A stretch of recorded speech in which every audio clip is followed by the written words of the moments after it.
कुसंगति का फल। एक गांव में लुड़कू नाम का एक आदमी रहता था। वो एक छोटे से घर में रहता था। उसके पास एक चारपाई थी, लेकिन वह जमीन पर ही बिस्तर लगाकर सोता था। उसके बिस्तरों के बीच एक जूं रहती थी। एक दिन उधर घूमता हुआ एक खटमल भी वहां आ गया। खटमल को देखकर जूं ने कहा, अरे खटमल, तू यहाँ अनुचित स्थान पर आ गया है। इससे पूर्व कि कोई आकर तुझे देखे, यहाँ से भाग जा। खटमल बोला, घर आए दुष्ट व्यक्ति का भी इतना अनादर नहीं किया जाता जितना तू मेरा कर रही है। उससे भी कुशल क्षेम पूछा जाता है। घर बनाकर बैठने वालों का यही धर्म है।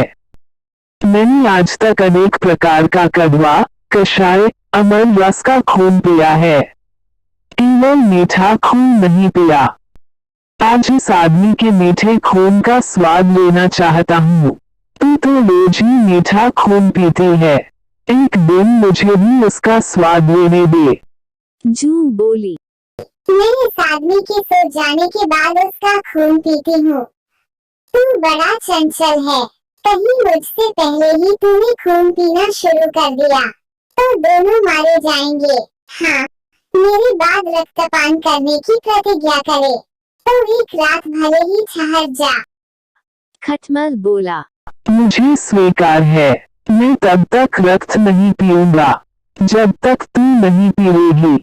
वचन भंग करूं तो मुझे देव गुरु का श्राप लगे।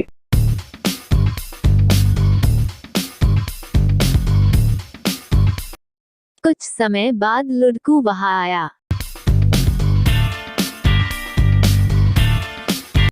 और बिस्तर पर सो गया।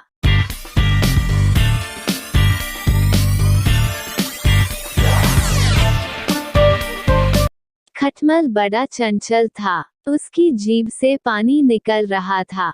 मीठे खून के लालच में उसने जूं के रक्तपान से पहले ही लुड़कू को काट लिया। जिसका जो स्वभाव हो, वो उपदेशों से नहीं छूटता। अग्नि अपनी जलन और पानी अपनी शीतलता के स्वभाव को कहाँ छोड़ सकता है। खटमल के पैने दांतों ने लुड़कू को तड़पा कर उठा दिया। लुड़कू ने सोचा, इस शैया में खटमल या जूं अवश्य है।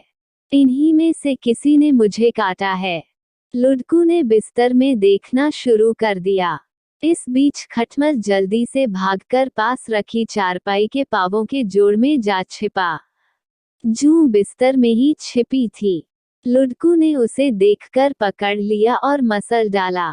इस कहानी से हमें शिक्षा मिलती है कि अज्ञात या विरोधी प्रवृत्ति के व्यक्ति को आश्रय नहीं देना चाहिए।